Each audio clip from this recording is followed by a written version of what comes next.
Bismillahirrahmanirrahim. Alhamdulillahi Rabbil Alameen. Wa salatu wa salamu ala ashrafil anbiya wal mursaleen. Muhammadur Rasulullah sallallahu alayhi wa ala alihi wa sahbihi wa sallam. Tasliman kathiran kathira. Amma ba'du, there are some interesting incidents between Badr or after Badr. One of them is the interesting and important incidents. One of them was the banishment of the tribe of Banu Qaynuqa from Medina because of the breaking of their truce and because one of their numbers he tried to violate the decency and the privacy of a Muslim woman who had come to him with some jewels to sell them. She was in need, and he tried to violate her privacy and decency in public in the market, and in the process there was an altercation. There was a Muslim who came to the aid of this lady, and in that process this man from Banu Qaynuqa got killed, and the Banu Qaynuqa people were there because the market was they controlled the market, so they attacked the Muslim man and killed him. And as a result of this, Rasulullah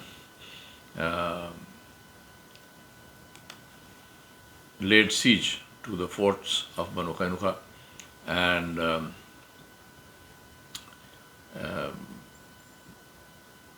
Abdullah bin Ubay bin Salul, who was there, they had two allies. One was Abdullah bin Ubay bin Salul, and the other one was Ubadah bin Samit, radiallahu anhu. Abdullah bin Ubay bin Salul came to Messengerﷺ. He literally sort of grabbed him by the shirt like this, and he said, "I will not let you go until you are good to my allies. These are my allies, and treat them well and be good to them," and so on. The allies broke the covenant which they had signed, but Abdullah bin Ubay bin Salul was himself the head of the Munafiqun. I'll say a few words about that in a minute.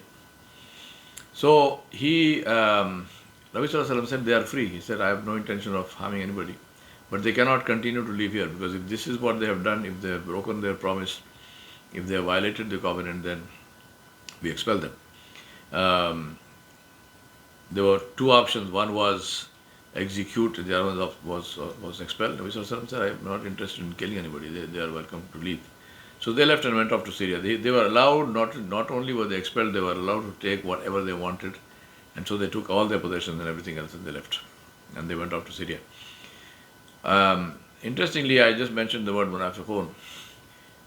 This is the word, this means people who are, it means hypocrites. People who have, nifaq is the quality of hypocrisy, and the one who has nifaq is a munafiq. The word itself, munafiqun or munafiq, is used specifically for those people who lived during the time of Nabi ﷺ, and this was only in Medina. In Makkah, there were no munafiqeen. They were the Muslims and they were the non-Muslims, the mushrikeen, the idolaters, and the deniers, the kuffar, and they were the enemies of the Muslims. But in Medina, they were a third group, which was like a fifth column, which was like an internal thing, because these were people who accepted Islam. They looked like Muslims. They prayed in the masjid. Ubay bin Salul used to stand up every time Nabi Sallallahu Alaihi Wasallam entered the masjid, and he would announce, "Here is Muhammad Sallallahu Alaihi Wasallam," and listen to him. All this drama he used to do. But he was not a Muslim. Not just not a Muslim. He was a munafiq. He was a hypocrite, and he was an enemy. He was one of the worst enemies of Rasulullah Sallallahu Alaihi Wasallam. So this used to happen, and Allah subhanahu wa ta'ala said that these are the people who have this nifaq in their hearts.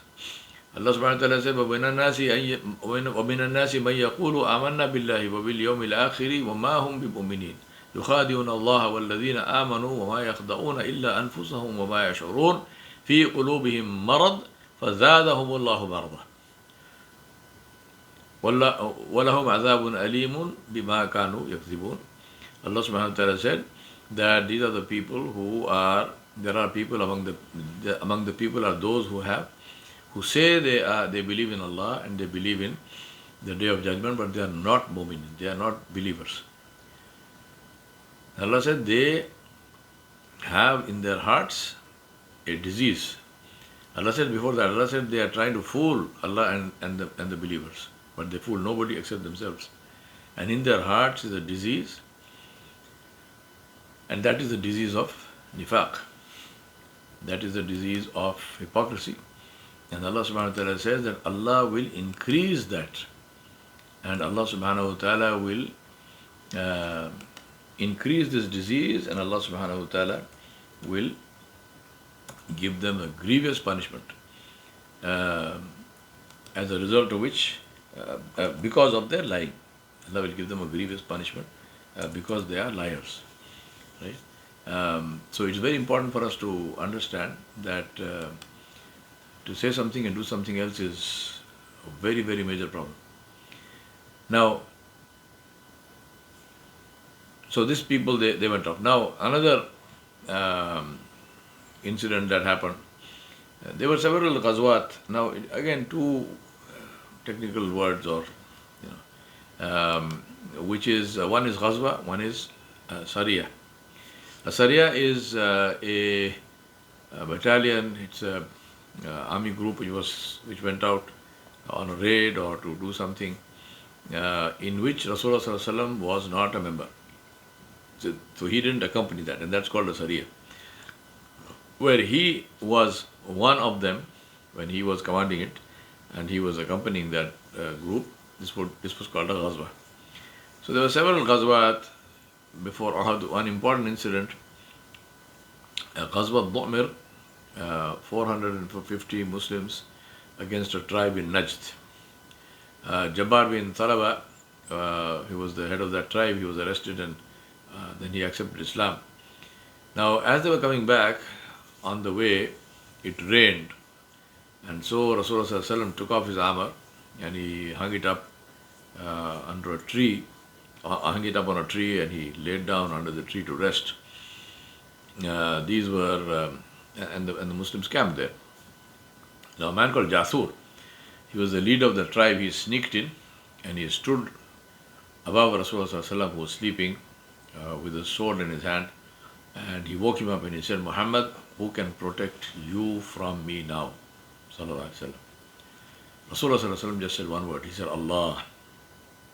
Now, Jathur fell backwards and his sword fell from his hand.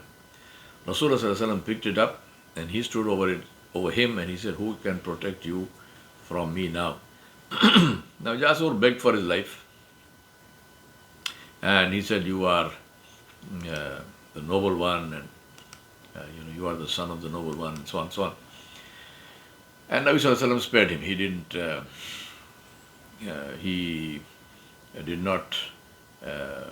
kill him.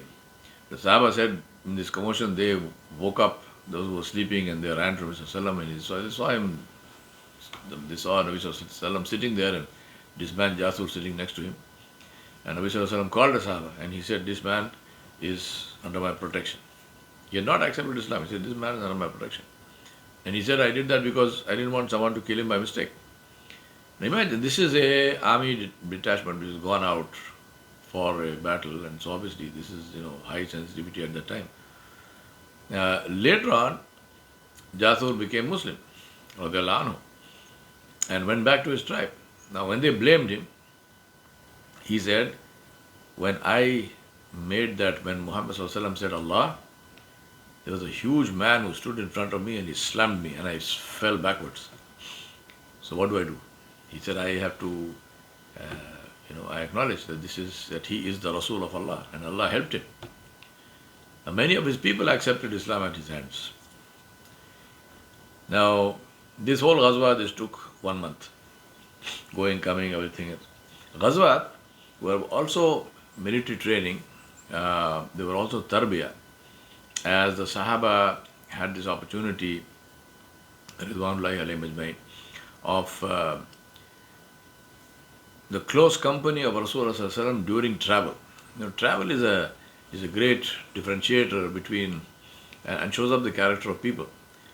Somebody once one of the Khattab radiallahu anhu came to the masjid and he asked people about someone.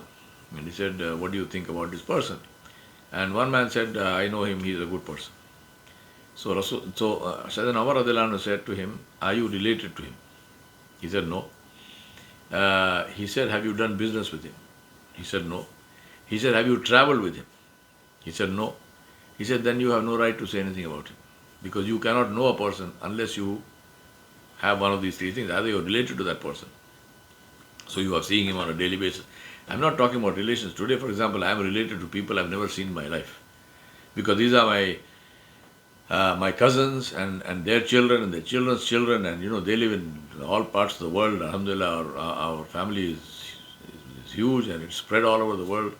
I don't even know who they are. I mean, I know so-and-so has children, but so I'm not talking about that. I'm talking about relations as in people we meet on a daily basis and so on and so on. So are you related? Or have you done business? This is where the truth gets separated from falsehood. When you deal with somebody, when money comes into the transaction, all bets are off.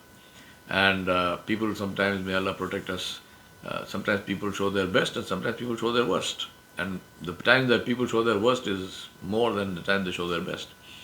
So that is the second one. And the third one is if you travel with somebody. So in travel you see the reality of a person. So Ghazwat were also a time of training, a time of the Sahaba of Messengerﷺ during travel. So the Sahaba saw him as he was and his beautiful character and his akhlaq and his behavior in difficult times. Because any travel is difficult. I mean, even today, all right, today, alhamdulillah, we have all kinds of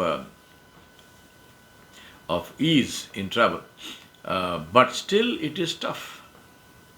It is tough. I mean, I before COVID, I used to travel, alhamdulillah, all over the world, many trips a year, and I can tell you, I enjoy travel. I really like to travel, but despite that, it is tiring. It is exhausting. It is stressful. It is you have times when you have to take decisions fast, and your eating time is changed and all kinds of stuff, right? Your sleeping time is changed, and it puts stress on the body, and especially now with air travel, time change and so on and so forth. But in the time of Nabi Sallallahu Alaihi Wasallam, imagine these were people who were traveling on the ground. They were not traveling in Emirates first class. These was people on the ground, on horseback, on camelback, on walking and so on and so forth. So difficult in those times to be together. This inculcated discipline. This built teams, and this created very special bonds between the Muslims. So this was the way of building the Ummah. And of course, all this was also ibadah and worship like any other form of worship. Then we come to the Battle of Uhud, one of the most important battles. About the mountain of Uhud itself, Rasulullah said, we love Uhud and Uhud loves us. This mountain is very special. It's not just a piece of rock.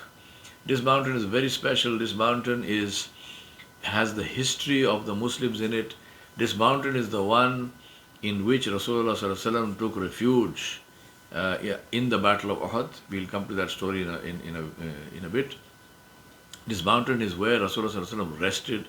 So this mountain held the Prophet Muhammad sallallahu alaihi wasallam and supported him.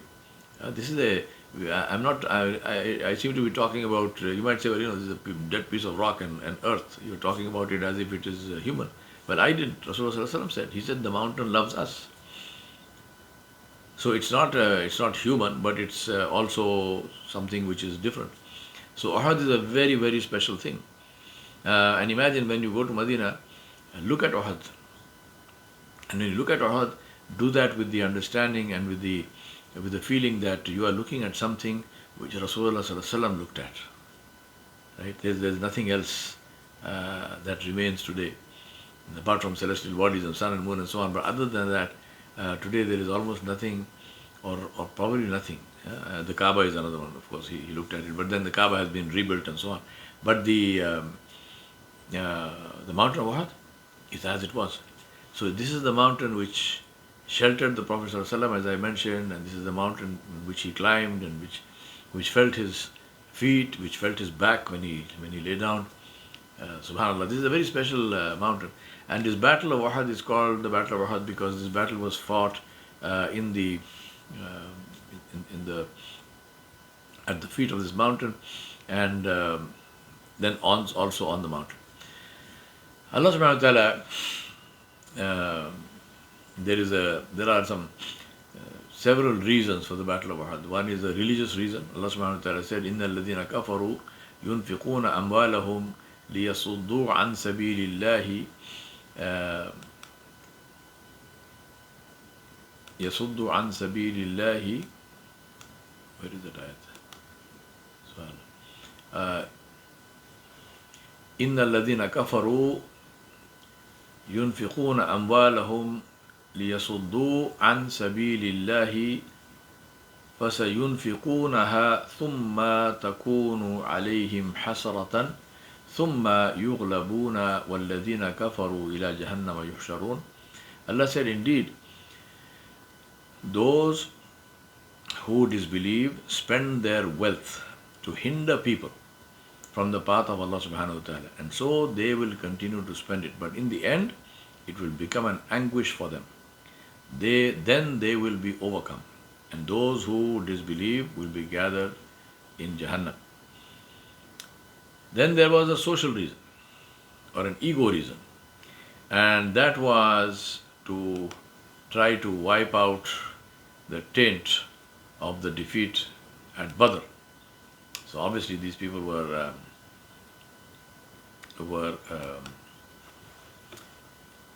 smarting from that, so they wanted to do that, the Quraysh. And then there was an economic reason, that was to deal with the threat that the Muslims now posed for their caravans going to Syria, going north. As we know, the Quraysh used to send their caravans, they would go to Syria in the summer and they would go to Yemen in the winter, so north and south. Allah subhanahu wa ta'ala said, لِإِلَافِ قُرَيْشِ إِلَافِهِمْ رِحْلَةَ الشِّتَاءِ وَالصَّيْفِ. So the Quraysh raised an army of 3,000 men, financed by the caravan of Abu Sufyan, which had escaped Badr. Abbas bin Abdul Muttalib, who had become Muslim, but it was secret. He was working for Rasulullah.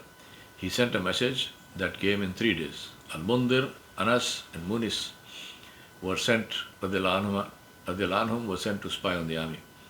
Rasulullah went to meet Sa'd bin Rabi'ah at his house and gave him some details of the plan of Quraysh to attack Medina and told him to keep it secret. Sa'd's wife, radiallahu anha, overheard the conversation, and when Rasulullah left, she asked him about it. Now Sa'd radiallahu anhu refused to tell her, but she told him that she had overheard Rasulullah sallallahu alaihi wasallam.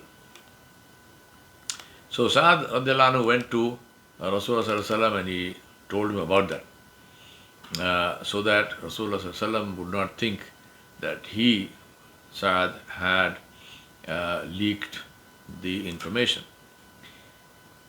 Rasulullah sallallahu alaihi wasallam said, leave her alone, doesn't matter, you don't have to do anything about this. Now, there are two opinions. One was, so when Nabi sallallahu alaihi wasallam mentioned this, and he said this is happening and the Quraysh are coming with an army, and he made mashwara with the Sahaba, he consulted them, there were two opinions. One was to fight in Medina, in the streets, so that the women and children could also take place in the fight. Obviously, there could not be any major cavalry charges and so on. This was, narrow streets, winding. It would have been a very good place to defend. So this was the opinion also of Rasulullah himself, and also of Abdullah bin Ubay bin Salul, obviously for different reasons. Another opinion was to fight outside Medina.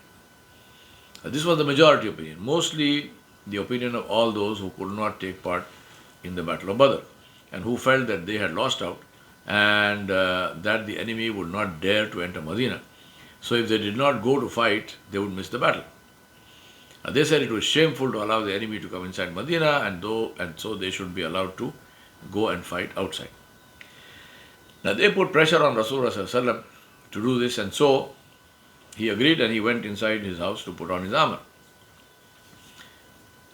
Then they realized that what they had done was not right. They had put pressure on the Nabi alayhi salam, sallallahu alayhi wasallam. So they went to Hamza bin Abdul Muttalib radiallahu anhu, and they said to him that, they said, we are very sorry, and we are willing to do whatever Rasulullah sallallahu alaihi wasallam wants us to do, and so please tell him. Now, Nabi sallallahu alaihi wasallam, when Hamza radiallahu anhu told him that, Rasulullah sallallahu alaihi wasallam came out, and he said it is not appropriate for a prophet to put on his armor and then take it off until Allah subhanahu wa ta'ala judges between him and his enemy.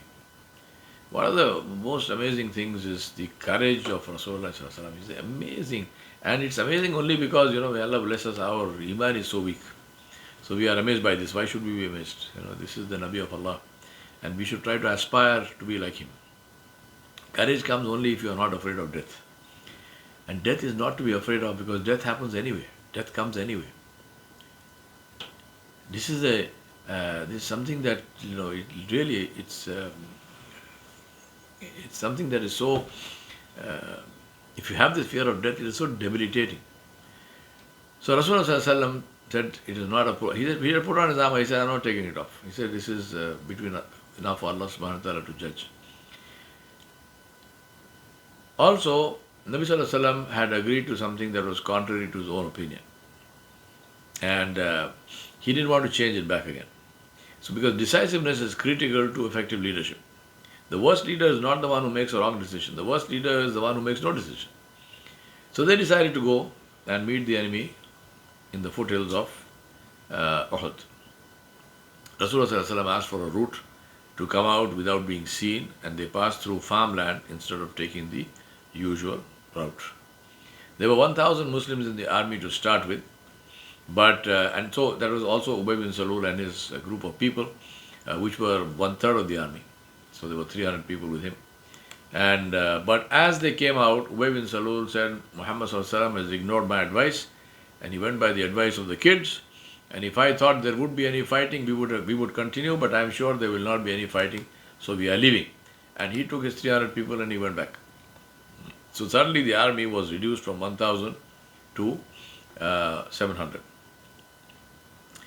Allah subhanahu wa ta'ala revealed Quran, and Allah subhanahu wa ta'ala said, مَا كَانَ اللَّهُ لِيَذَرَ الْمُؤْمِنِينَ عَلَى مَا أَنْتُمْ عَلَيْهِ حَتَّى يَمِيزَ الْخَبِيثَ مِنَ الطَّيِّبِ وَمَا كَانَ اللَّهُ لِيُطْلِعَكُمْ عَلَى الْغَيْبِ وَلَكِنَّ اللَّهَ يَجْتَبِي مِنْ رُسُلِهِ مَنْ يَشَاءُ فَآمِنُوا بِاللَّهِ وَرُسُلِهِ وَإِنْ تُؤْمِنُوا وَتَتَّقُوا فَلَكُمْ أَجْرٌ عَظِيمٌ. Allah subhanahu wa ta'ala said, which means in Surah Al-Imran, Allah will not leave the believers in the state in which you are now until He distinguishes the wicked from the good, nor will Allah subhanahu wa ta'ala disclose to you the secrets of the ghaib, but Allah chooses of His messengers whom He pleases. So believe in Allah and His messengers, and if you believe and fear Allah subhanahu wa ta'ala's anger, meaning you seek His pleasure, then for you there is a great reward. Then Allah subhanahu wa ta'ala said, وَمَا أَصَابَكُمْ يَوْمَ الْتَقَى الْجَمْعَانِ فَبِإِذْنِ اللَّهِ وَلِيَعْلَمَ الْمُؤْمِنِينَ وَلْيَعْلَمَ الَّذِينَ نَافَقُوا وَقِيلَ لَهُمْ تَعَالَوْا قَاتِلُوا فِي سَبِيلِ اللَّهِ أَوِ ادْفَعُوا قَالُوا لَوْ نَعْلَمُ قِتَالًا لَاتَّبَعْنَاكُمْ هُمْ لِلْكُفْرِ يَوْمَئِذٍ أَقْرَبُ مِنْهُمْ لِلْإِيمَانِ يَقُولُونَ بِأَفْوَاهِهِمْ مَا لَيْسَ فِي قُلُوبِهِمْ وَاللَّهُ أَعْلَمُ بِمَا يَكْتُمُونَ. Allah said, and what you suffered of the disaster on the day of the Battle of Uhud, when the two armies met, was by the leave of Allah, was by Allah's will, in order that He might test the believers, and that He might test the hypocrites. It was said to them, come fight in the way of Allah, or at least defend yourself. They said, had we known that fighting will take place, we would certainly have followed you. They were that day nearer to disbelief than faith, saying with their mouths what was not in their hearts. And this is the problem with hypocrisy. And Allah has full knowledge of what they concealed. Now there were two other points, two other tribes who were with them, who were on the point of, these were Muslim tribes, who were also on the point of desertion. When Allah subhanahu wa ta'ala said, إِذْ هَمَّتْ طَائِفَتَانِ مِنْكُمْ أَن تَفْشَلَ وَاللَّهُ وَلِيُّهُمَا وَعَلَى اللَّهِ فَلْيَتَوَكَّلِ الْمُؤْمِنُونَ. When two parties from among you were about to lose heart, but Allah was their wali. Allah was their protector, their supporter, and in Allah should the believers put their trust. Jabir bin Abdullah radiallahu anhu said, it is a good thing that this happened because Allah subhanahu wa ta'ala told us that He is our ally, that He is our wali. Now there were some young boys in our culture of delayed childhood. These were young ones, they were maybe 13, 14 or something. So one was Rafi. He was turned back. But he went to Messengerﷺ and he said, I am a good archer. So he was allowed. So there was another one called Samura, who was Rafi's friend, and he had a foster father. He went to him and he said, I can defeat Rafi in wrestling, I am stronger than Rafi. But Rasulullah is taking him and not me. So his father took him to Nabi Sallallahu and told him this. So Rasulullah made them wrestle and Samura beat Rafi. So they were both given permission to go. Imagine the kind of spirit of wanting to go and fight in the path of Allah subhanahu wa ta'ala. Rasulullah divided the army into 3 battalions. There was the Muhajirun under Musab bin Umair radiallahu anhu, the Aus under Usayd bin Khudayr radiallahu anhu, and the Khazraj under the command of Al-Habab bin Mundir radiallahu anhu. Rasulullah had the mountain of Uhud behind him. Then Rasulullah realized that there was a small hill before them on one side, and if you go to Uhud you can see it. And he put a group of 50 archers on that hill under the command of Ja'far bin Abi Talib radiallahu anhu, the brother of Ali bin Abi Talib radiallahu anhu. And he gave them very specific orders. He said, protect our backs. He said, if you see us being killed, do not come to our aid. If you see us winning, do not join us. If you see the vultures flying off with us, don't leave until I send you a message. And if you see us trampling the enemy under our feet, don't leave until I send you a message. Now, very, very clear instructions that they were not to leave that hilltop, their position, under any circumstances. Now, if you go to Uhud, you will see there is Uhud and there is this little hilltop and there is a passage between, and therefore Rasulullah wanted to ensure that nobody could come, because the back of the Muslim army was towards Uhud. So if anything came through the passage, they would be able to attack the Muslim army from the back, and that is what Rasulullah was trying to avoid. Now Abu Sufyan, who was heading the army of the Quraysh, he sent a message to the Ansar, to the people of Medina, and he said, leave us alone to fight against our cousin. We have nothing against you. Our fight is with Muhammad ﷺ. He is our cousin. Leave us alone, we will settle it. So he was trying to split the Muslims so that he could deal with them one at a time. At this point, I want to tell you a wonderful story in Arabic literature, which is called the story of Al-Thawr al-Abyad, the story of the white bull. The story goes that there were 3 bulls who lived in a forest. There was the white one, the black one, and a brown one. So these 3 were great friends, and they stayed together, they grazed together, they did everything together, and they protected one another. And 3 of them together were a big, they were a formidable presence. Now in the forest was also a tiger, and this tiger obviously had his eye on these bulls. So every opportunity that this tiger could get to attack the bulls, he would do that. But unfortunately for the tiger, as soon as he attacked any of them, that bull would call and the other 2 would come to his aid, and obviously the tiger couldn't fight 3 of them at the same time, so the tiger would be unsuccessful in his hunt. Then the tiger decided on a strategy. So he went in turn to the white bull and the brown bull. And he said to them, he said, you are so beautiful and so dignified and so powerful. But you have this black friend of yours. Look at him. I mean, he's black. He's dirty. Why do you hang out with him? Why are you with him?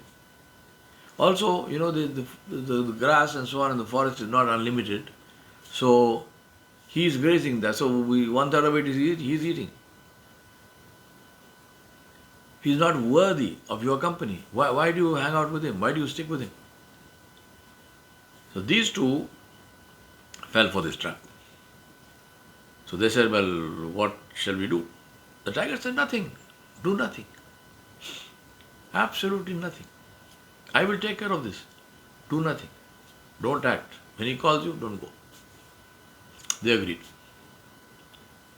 So, next day, the tiger attacked the black bull. The black bull called for help, and his two brothers stayed put. They did not go to help him.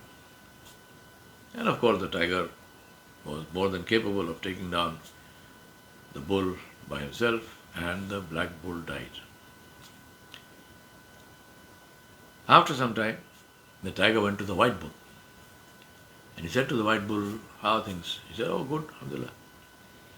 He said, see, I told you, that black bull was a liability. So, I helped you.